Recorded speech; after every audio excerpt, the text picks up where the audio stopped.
Hey guys, welcome back to Rooted Homeschool. If you are new here, I am Christina and I'm a homeschooling mom of 5 kids ages 1, 2, 5, 10, and 13. Today's video is a collab with a bunch of other homeschool mamas, and we are doing a back to homeschool mom tag. I will be sharing with you what I'm excited about and looking forward to in the 2021-2022 school year. So I'll share with you a little bit of a summer update and some of the things that I plan to do and I'm looking forward to next year. This collab is hosted by Jasmine at One Caffeinated Mom, and if you don't already know Jasmine, she is just such a light and such a beautiful spirit, such a wonderful mama and encouragement in the homeschool community. So if you don't already know Jasmine, make sure you check out her video down below and subscribe to her channel. So Jasmine gave us a list of questions. I have them here. I printed them out. I did not plan my answers ahead of time, guys, so bear with me. I wanted to just give you guys like organic answers. Maybe I should have planned them out better, but I figured I would just share with you off the cuff. So these seem like these should not be hard questions, but the first one is, what are you most excited about in the upcoming school year? This is a tough one, but I think what I'm most excited about is just continuing to grow as a family, continuing to grow as a homeschooling family, continuing to grow as my children's teacher. So this past year was definitely figuring it out as we go. We did not plan far ahead of time to homeschool. Last school year was our first year homeschooling. So I would say just really continuing to find our rhythm as a family, continuing to just develop and grow. And I'm also excited to include my 2.5-year-old, who will be 3 in the fall, excited to include him a little bit more in our learning, both our family style learning as much as possible, and then just doing some preschool things with him. Question number 2, what are your top 3 goals or things to focus on this year? I feel like this is a big one. I've really gotten better at setting goals this past year. I really do enjoy writing them down, and I've actually been thinking about doing like a monthly or even quarterly goals video with you guys, like just to help keep myself accountable and to hear about your own goals and your thoughts about goals that I have and all of those things, and just kind of share those goals.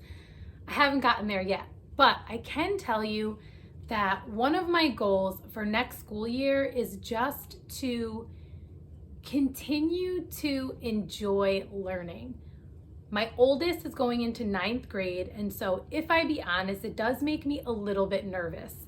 I am actually a high school English teacher, so it really shouldn't make me that nervous, but just the added pressure, whether it's real or perceived, of homeschooling a high schooler does have me a little bit nervous. So I'd say one of my goals is to just continue to grow in my confidence as a homeschool mom.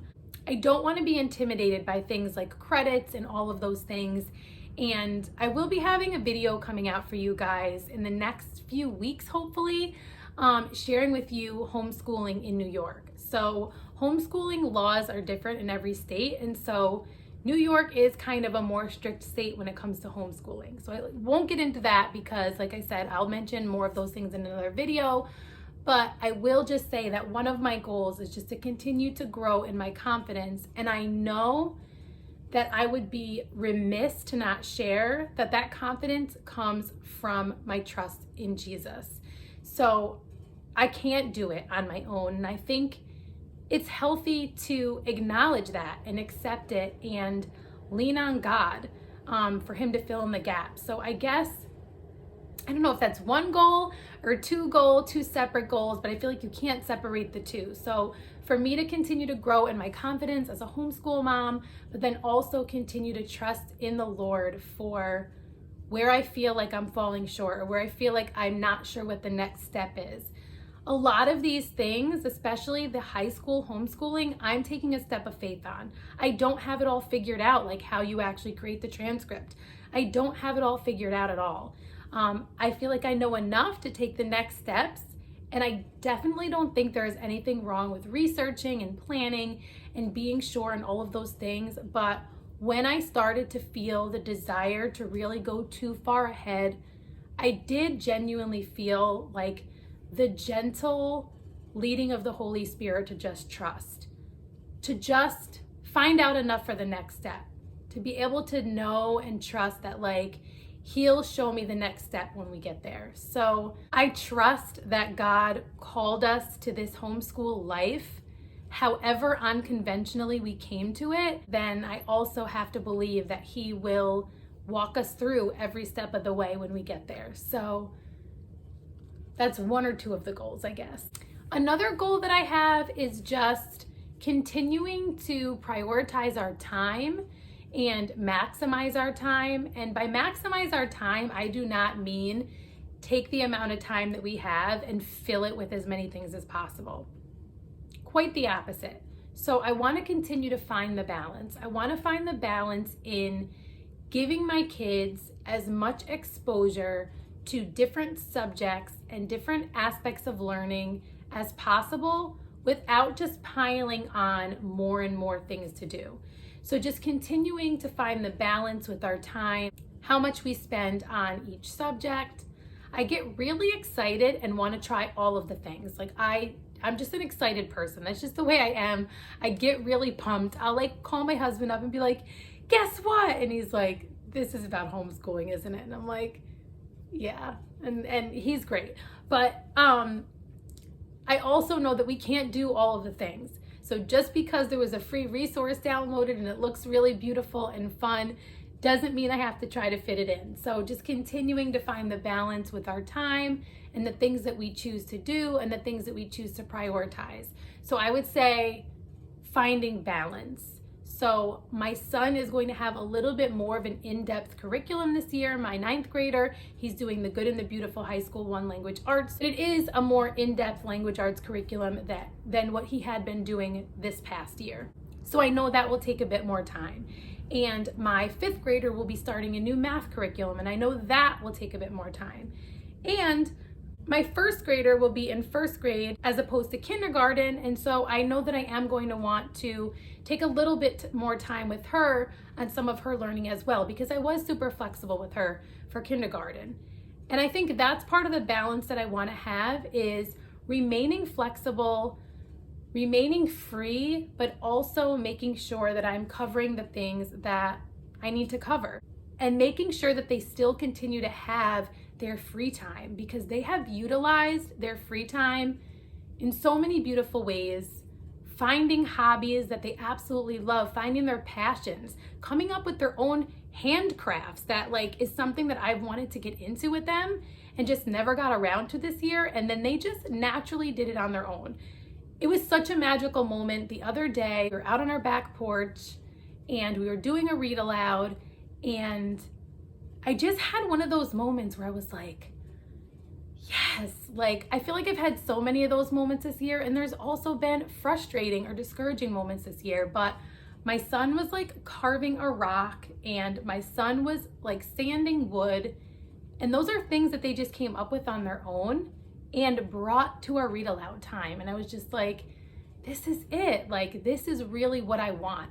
I want to homeschool wild and free. So even though I use curriculum and even though I use learning resources and I'm not like a completely free on-schooler, I want it to look like that. That like, yeah, bring your rock and your sandpaper and whatever you love while we read this book together. And so I just want to continue in that flow of just being free and tapping into their passions while also, you know, doing the things that we need to do educationally. So that's really my heart for my goals.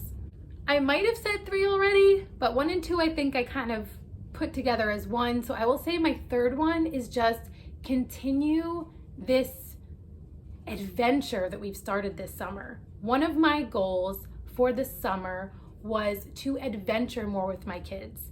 I'm currently reading Adventuring Together by Greta Eskridge, and it is just an amazing book. I highly recommend it if you haven't read it before.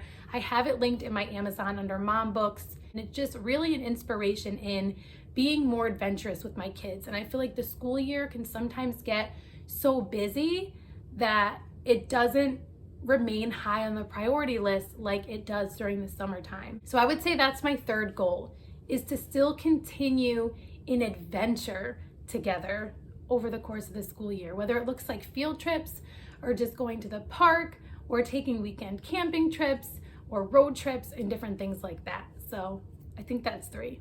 The third question is, how will you switch up your homeschool experience this year? Some curriculum we are switching up, so I guess that might count. We are trying the good and the beautiful this coming year, and we have not used the good and the beautiful previously. And I cannot wait to jump into some of the good and the beautiful curriculum. So if you missed any of my curriculum picks videos, you can definitely check those out. They're linked down below. What is not included in those videos is some of the other things that we'll be adding in, like typing and musical multiplication. So we'll be trying those as well. So that's something we will be switching up a little bit. We mainly just did Gather Round Homeschool last year. We also added in Oh Freedom, a conscious US history curriculum. And then we did Exploring Nature with Children and lots of fun stuff from Thistles and Biscuits. And I'll continue to use those things here and there as well. But I'm really excited to try the good and the beautiful and to continue with the Gather Round unit studies. We love Gather Round as well. Ooh, number 4 is a good one. What subject do you think will be the highlight of the school year and why? That's a really good question. I don't know. I have a good one. Thistles and Biscuits is coming out with a year-long music study. And if you do not know Betsy from Thistles and Biscuits, she makes the most beautiful watercolor resources. I absolutely love everything she makes. I already have a ton of her resources, math manipulatives, flashcards, Spanish resources, and I cannot wait for her music curriculum to come out because it is so my style. I had not used a music curriculum because I don't know, none of them just really seemed like they were for me. So I would say that I think will be the highlight because it's new and it's fresh and I think it'll just be fun. So I'm gonna go with that. I'm gonna go with music. Also, you have to check out Thistles and Biscuits if you have not already. Like I said, I'll link it down below, and also I will give you the discount code to get 10% off everything in the shop using Rooted10. Number 5, this is the last question, and this one is, how do you think this school year will challenge you? This is a good one too. These are good questions, Jasmine. I would say finding the balance. This summer, although we're not year-round homeschoolers, I have been focusing a lot on my 5, almost 6-year-old and my 2.5-year-old because I have found that during the school year, targeting things for them hasn't been the priority. Definitely not my 2-year-old. I wasn't even thinking about homeschooling him, but my kindergartner, she was in on a lot of the unit studies, and I did do one-on-one stuff with her and her ready to read units from Gather Round. But I feel like going into 1st grade, she's going to need a little bit more from me. And so that's one of my summer goals. So I really plan on targeting them more while my boys just do their math and their reading and family read alouds and just fun stuff. But I want to make sure as we transition into the next school year that I do rise to that challenge of making sure each kid is getting enough of me, getting enough of what they need, so that I don't feel so pressured about my 13-year-old's high school, for example, that my 1st grader isn't getting the reading and math support from me that she needs, because she needs me more in those areas. But also not worrying so much that she needs me in those areas that I'm not helping my 5th grader with his new math that he's getting. So just really making sure that everyone's getting what they need. And I know not all of that is on me, some of that is on them, and some of that is, again, where we lean on God. So I do think that might be a challenge for me, and just also balancing work. I mean, I don't know what next school year brings with work. This year I was virtual most of the year, and then at the end of the year I had to go back to being in person. So a lot of unknowns. So maybe the unknown is a challenge of my faith as well. Just not being able to know what it's going to look like and be able to plan for exactly what it's going to be. So just maybe the challenge of unknown factors that I have to be at peace with, that I can't have all figured out in my head. So maybe also a challenge to my faith a little bit. So that answers all of these questions. These were really good questions. And so I'm sorry that I was processing them on screen with you guys, but I hope you enjoyed this video. If you liked it, please give it a thumbs up. It is a free way to help my little channel here on YouTube. If you're not already subscribed, I would love for you to stick around. If you're here from one of the other channels, for the other homeschool mamas that are a part of this collab, thank you so much for stopping by. I hope you stick around. If you are new, introduce yourself in the comments below. Let me know if you have any similar goals or thoughts about next school year as I do. If you have any advice for me, definitely let me know. If you're not already following me over on Instagram, definitely follow me at rooted_homeschool for more day-to-day updates. Don't forget to click the link in the description box below to Jasmine and the other homeschool moms joining in on this collab to see their videos. And until next time, stay rooted.